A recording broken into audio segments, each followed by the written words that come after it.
Eh, Trabajé 42 años en la USACH como profesor de historia y recibí el Premio Nacional de Historia de 2016.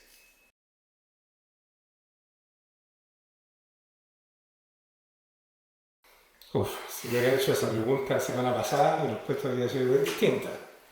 Porque tal vez no, porque lo voy a decir, las nubes ya se estaban vislumbrando en el horizonte.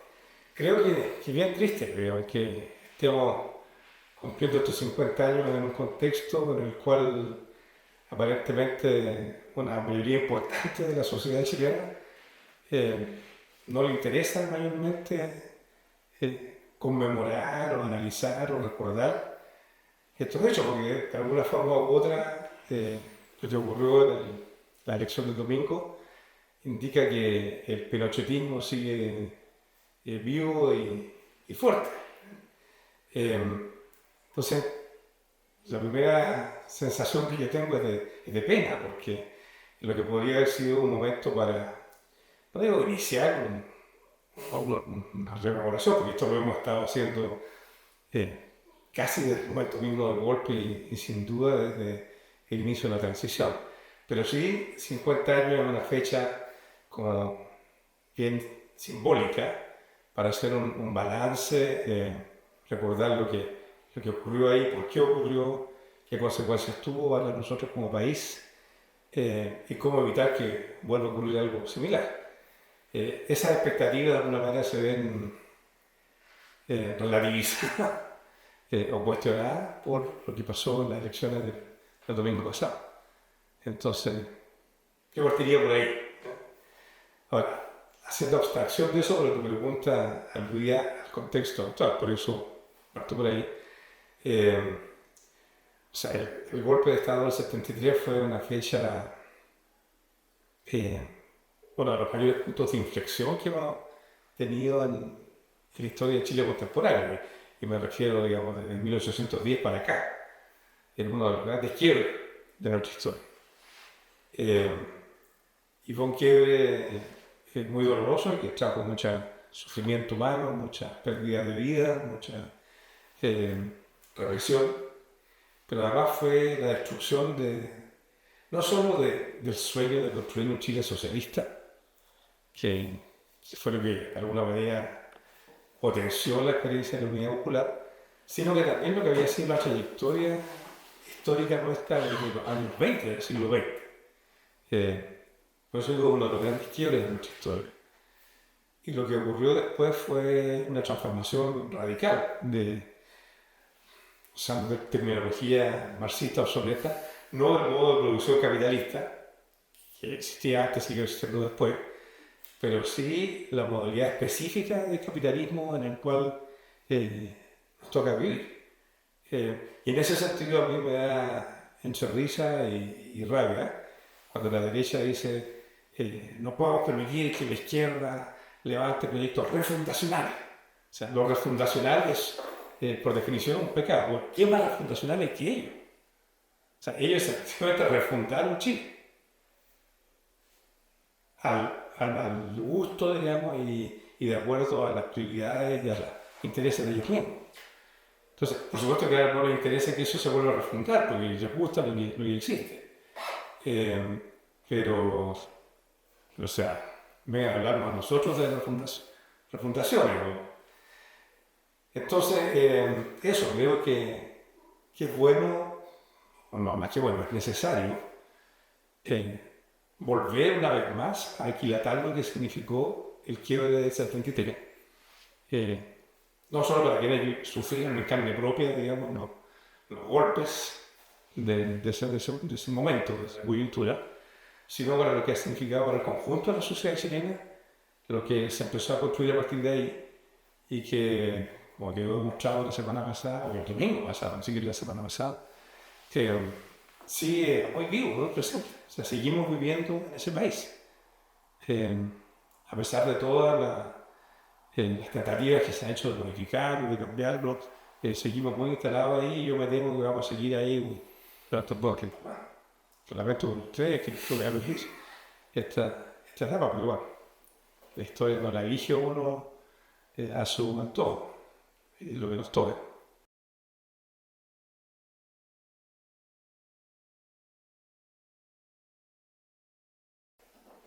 Son varias. No sé si las estoy cumpliendo muy bien, pero son hartas. Lo primero es evitar que se olvide lo que pasó ahí. Y creo que eso se ha hecho más o menos bien. Cuando terminó la dictadura, había un impulso muy fuerte de parte de quienes apoyaron ese proceso de dar vuelta a la página, echarle tierra lo que ahí pasó y no nos acordemos nunca más.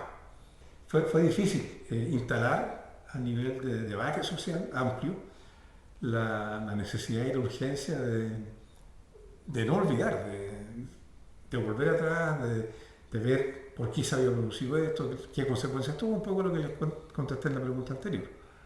Costó, no fue fácil. Yo diría que la prisión de Pinochet en Londres y lo que vino después, incluyendo el manifiesto de historiadores, tuvo un efecto importante en cuanto a validar la necesidad de discutir estos temas, ni siquiera digo de instalar nuestra verdad.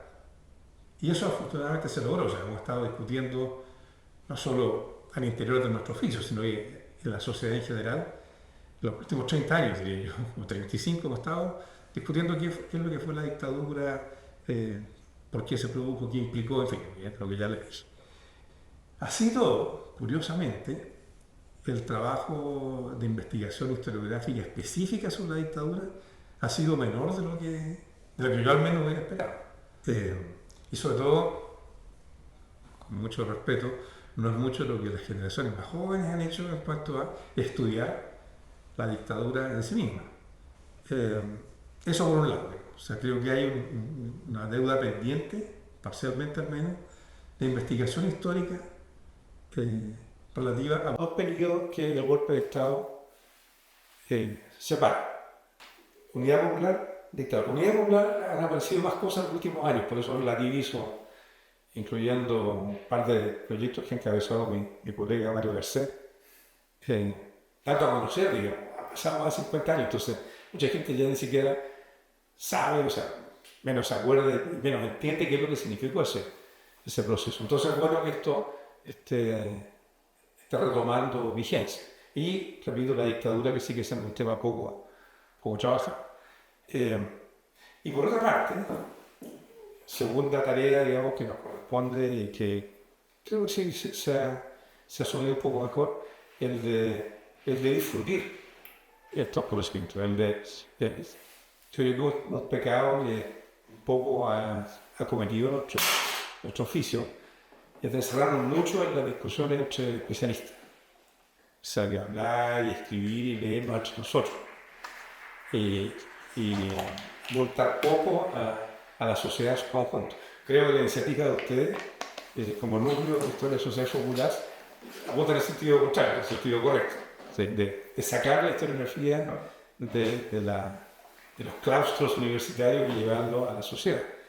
Y aprovecho de saludar, como decía en mi tiempo, y homenajear esto que ustedes hacen, porque además llevan un tiempo largo funcionando. Han sido capaces de hacer el relevo, cosa que no siempre en las iniciativas estudiantiles es posible, porque las personas van saliendo de la universidad y no siempre hay quien recoja, digamos, el pandero. Ustedes hasta aquí por lo menos no lo han logrado, si no, no estaríamos conversando.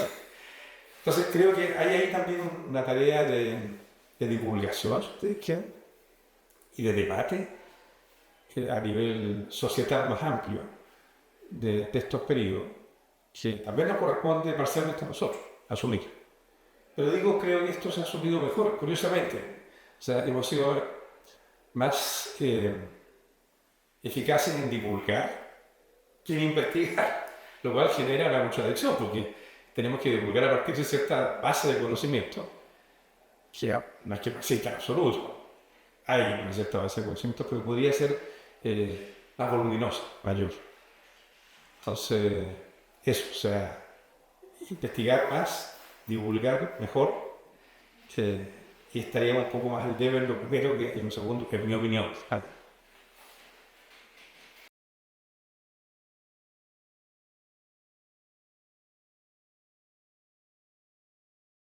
Bueno, mi generación fue profundamente marcada e impactada por el golpe. O sea, yo soy de la generación del golpe. Y cuando se produjo el golpe tenía 17 años, recién cumplido. ¿Ya? El tiempo es cruel, como ustedes como historiadores lo saben. Entonces yo me formé como persona, como ciudadano, como historiador, en tiempos dictatoriales. Y, y claro, mi expectativa y mi deseo había sido una salida de la dictadura un poco más radical. O sea, todavía yo crecí pensando que el socialismo no era una utopía a 100 años plazo, sino que era algo que podía realizarse dentro de mi propia vida. A pesar de la dictadura, todavía nosotros, mi generación, conservó la idea de que el socialismo no era algo tan alocado, digamos, tan distante. Bueno, eso no pasó hoy, eso no pasó por aquí en Chile, sino que a nivel mundial hubo una crisis profunda del socialismo a fines de los 80, principios de los 90, de la cual no hemos sabido reponer. Seguimos, de alguna forma, dándonos vueltas en esa crisis. Entonces, hay una sensación un poco de amargura, ¿no? De que mi generación no logró, mi generación que pensaba como yo, porque mi generación había gente de derecha que estaban muy contentos con lo que ocurrió y siguen estando contentos con lo que hay ahora. De algún modo, la revuelta social del 19 como que reavivó esas expectativas en mí, estoy hablando de lo personal, porque fue como así, bueno, a uno que además de ciudadano, que todavía hay en las nuevas generaciones, a nivel muy amplio, su impulso y el deseo y la voluntad de hacer cambios en serio a este régimen ultracapitalista que nos toca vivir. Y lo que ocurrió en esos meses fue para mí muy alentador porque de alguna forma decía, bueno, costó, pero ya se demuestra que no todo está perdido, ¿no? Que habla de esperanza. Pasó algo muy interesante en esos meses, ustedes seguramente saben, es que fuimos muy convocados de la gente de nuestro oficio, ¿no es cierto? Por diversas instancias sociales, colectivos, etcétera, colegios, para hablar sobre la dictadura, la OP, la postdictadura. Había como una demanda social muy amplia hacia la historia. No es que uno vaya a instalar su consejo, sino que es más llamado, lo invitar. A veces yo uso plural no porque me crea así papa, no sé ni bien, porque estoy hablando de mi generación de historiadores sociales. Entonces eso fue como energizador, así fue estimulante. Pero ocurre que estamos a menos de 4 años de eso y el péndulo se movió radicalmente en la dirección opuesta. Entonces, por eso partí yo la entrevista diciendo que lo que ocurrió el domingo es como un balde de agua fría, así bueno. Ya, para no poner una nota tan pesimista por esto. 38% más de lo que tuvo ayer como votación en el año 70. Creo que eso es un buen punto de referencia para analizar este momento en su debida proporción. Sí. Allende llegó a poner un 26,6% de los votos. Y el domingo pasado un 38% menos que lo votó por la derecha. Creo además, y esto es algo que ustedes saben, que no es bueno tomar un momento de la historia, la religión específica, necesariamente como algo que se va a proyectar indefinidamente. Porque así como la revuelta social del 19 fue algo muy impactante y muy fuerte, muy importante, pero que en este momento parece haberse diluido bastante. También lo que está pasando ahora puede ser algo muy pasajero, no lo sabemos. Si algo sabemos que estudiamos esto, de que uno lo puede hacer, pero no. Bien. Entonces, resumiendo, estoy divagando mucho. Me hubiese gustado conmemorar estos 50 años un poco en el clima que se vio a partir de octubre del 2019. Y me da pena que no vaya a ser así.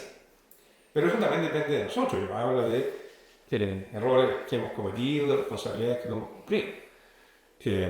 Con todo lo estimulante y lo potente que fue la revuelta social, yo creo que ahí hubo carencias que no se visualizaron bien o no se supieron enfrentar. Creo que fue un fenómeno como nacido mucho de la espontaneidad, que le faltó a mi juicio. Yo hablo como viejo, cesantero, un poco pegado al tema de la orgánica y todo lo demás. Pero a mi juicio le faltó organicidad, como para poder sostenerse en tiempo y proyectarse. Y faltó también buscar elementos comunes que me hubiese permitido coordinar y proyectar esa energía un poco más en el tiempo. Porque hubo como mucho, una descarga eléctrica, pero faltaron los cables y los fusibles que absorbieran esa descarga y lograran mantenerla. Entonces, eso no ocurrió.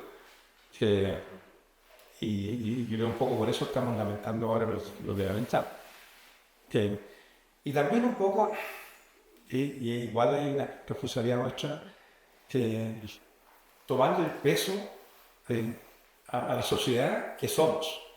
Creo que hubo a veces realmente mucho entusiasmo, mucha euforia a partir de la revuelta social, de que todo era posible, y de que las grandes mayorías sociales estaban detrás nuestro. Bueno, y eso no estaba tan claro entonces, está mucho menos claro ahora. Y creo que eso obedece de repente a mal diagnóstico de la sociedad en la que vivimos. Y eso sí que es algo que nos compete profesionalmente a quienes estamos aquí conversando. Creo que nos hemos tomado el peso a la profundidad y a la magnitud con que ha echado raíces en la sociedad chilena el modelo de convivencia social que entró la dictadura. Es mayor aún de lo que nosotros pensábamos. Entonces, creo que igual debe conmemorarse este momento, los buenos que nos echemos a morir y lo digamos atrás. Yo felicito también a la iniciativa de usted específica, pero hay que conmemorarlo por un lado con convicción, pero también con autocrítica. Y creo que en eso hemos sido un poco deficitarios, la autocrítica. Yo creo que ya se sabe lo que fue la dictadura, ya se sabe los costos humanos y sociales que implicó, se sabe cuáles son las claves de sentido del modelo de sociedad que se instaló en Chile.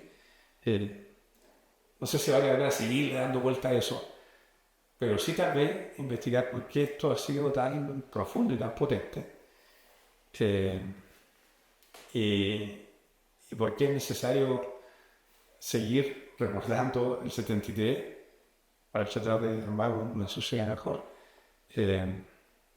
Y no que se convierta en una cosa media mecánica, así, bueno, teníamos que, como no se ve el cumpleaños, ¿no? Teníamos que conmemorarlo porque son 50 años. No, o sea, aquí la historia sí nos enseña muchas cosas,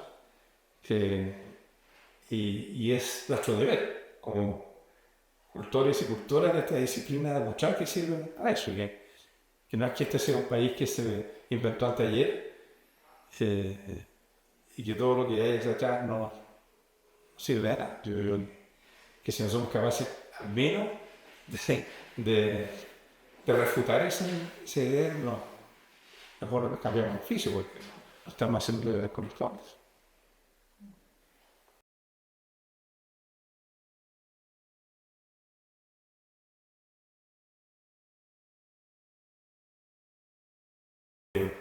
Uno de los grandes dilemas de nuestro oficio es saber conjugar continuidad y cambio.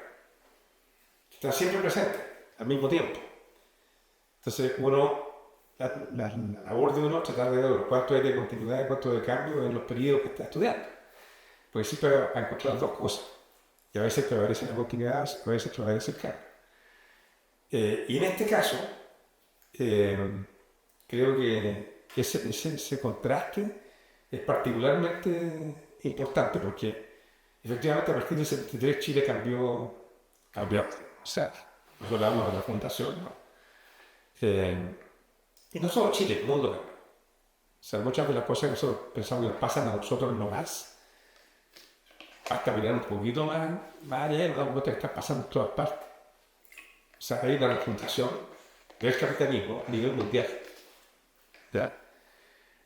Y una refundación que ha tenido efecto, o sea, no fue bueno, superficial y efímero, sino que llegó para quedarse. Ojalá no para siempre, pues nada se queda para siempre de esto.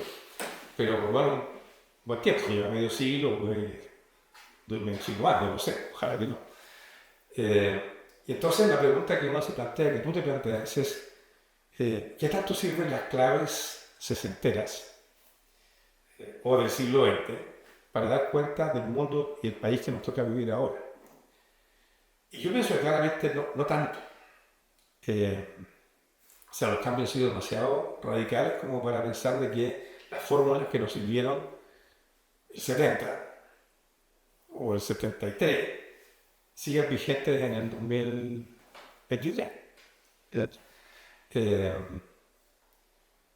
Claro, tú dices, en ese tiempo había una radiografía más clara de la sociedad chilena, por tanto había un diagnóstico de lo que se necesitaba, de lo que había que hacer, y había un proyecto. Todo eso ahora se diluyó. Incluso la derecha debió tener un proyecto, porque su proyecto lo revisaron. O sea, ellos están defendiendo lo que es malo. Entonces yo lo veo, mira, ¿qué se proyecta? Eso yo veo. Se tiende a pensar en el Partido Republicano o en otros fenómenos parecidos como expresiones fascistas. Siempre tiene algunos elementos, pero un elemento que no tiene es que el fascismo también tenía un proyecto refundacional. ¿Bien? El fascismo clásico, claro. Hitler, Mussolini. Porque si bien ellos lo que querían era de alguna forma defender y ni siquiera tanto, pero evitar el comunismo. Eso es lo que mueve al fascismo, lo que saca, ¿cierto? Se daban cuenta que no se podía hacer manteniendo la organización social y económica que había. Entonces, intenta fundar una nueva forma de capitalismo, más estatista, con mayor voluntad de atracción de masa. Yo no veo que el Partido Republicano, ni Bolsonaro, ni Trump estén en esa. O sea, no veo que levantando un proyecto de fundación. Están defendiendo el legado de los socialistas. En su forma más víctima. Entonces, no tenemos ahora, y dejo de lado a la derecha, bueno, nosotros, no tenemos ni la misma claridad, ni el mismo diagnóstico, ni el mismo proyecto. Y no lo tenemos a nivel mundial. Y creo que es un error, y lamentablemente hay personas que siguen cometiéndolo, pensar que nos van a seguir sirviendo las herramientas del 70 para las necesidades e imperativos de hoy. No nos sirve. Porque voy a citar a Carlos Ruiz sin estar necesariamente de acuerdo todo con él. Chile es un nuevo que tiene otras características y que no tiene una hegemonía obrera en el sentido clásico de la palabra clase obrera. No es que en Chile no haya trabajadores y trabajadores hoy en día hay, pues son distintos. Mucho autoempleo, mucho sector terciario, en fin, mucho inmigrante, o sea, la parte importante de la actual clase trabajadora o pueblo chileno son inmigrantes. Y están provocando reacciones muy hostiles de parte de la otra parte del pueblo chileno, que es la parte nativa. O sea, eso es bien conductivo. Entonces, es necesario levantar una radiografía de esta nueva sociedad chilena. En parte también se ha hecho, porque no haya nada. Pero lo que estamos al debe es en encontrar una fórmula política que traduzca esa radiografía en un plan de acción. Eh, el plan de acción del Frente Amplio es una especie de construcción de un nuevo Estado social al estilo del Estado social de mediados del siglo XX. Y pienso que sin duda eso sería mejor que lo que tenemos. Tampoco yo soy un crítico ultranza del Frente Amplio. Creo que sería mejor que lo que tenemos. Los derechos sociales, instalarlos, que se respeten, de recuperar un poco la politización a nivel masivo de la sociedad. Son cosas que necesitamos para plantearnos cualquier objetivo más ambicioso. Y eso, claro, nos obliga un poco a sacudirnos de los esquemas del pasado y a tratar de levantar nuestro propio esquema, que nunca es fácil. Sí. Porque además estamos en un mundo de cambio muy rápido. Entonces, no. O sea, 10 años atrás alguien me ha dicho la ultraderecha va a sacar 55% de la votación en Chile, que está loco. Se lo ocurre. Entonces, la pregunta es, bueno, estamos en un periodo de cambio y tenemos nosotros también que reaccionar frente a esos cambios. Nosotros, tanto historiadoras e historiadores, no tanto actores políticos, también lo son. Y la pregunta es, bueno, ¿de qué nos sirve la historia? Por la continuidad, ¿quién es quien trabaja? Y yo diría dos cosas, improvisando un poco. Uno, que seguimos en un mundo capitalista y en un país capitalista. Y el capitalismo no ha logrado resolver las enormes contradicciones sociales que genera. Yo creo que no las puede resolver, que son inherentes. O sea, la injusticia social, la desigualdad, la desprotección de los sectores más pobres, no son externalidades, son consecuencias intrínsecas del funcionamiento del capitalismo.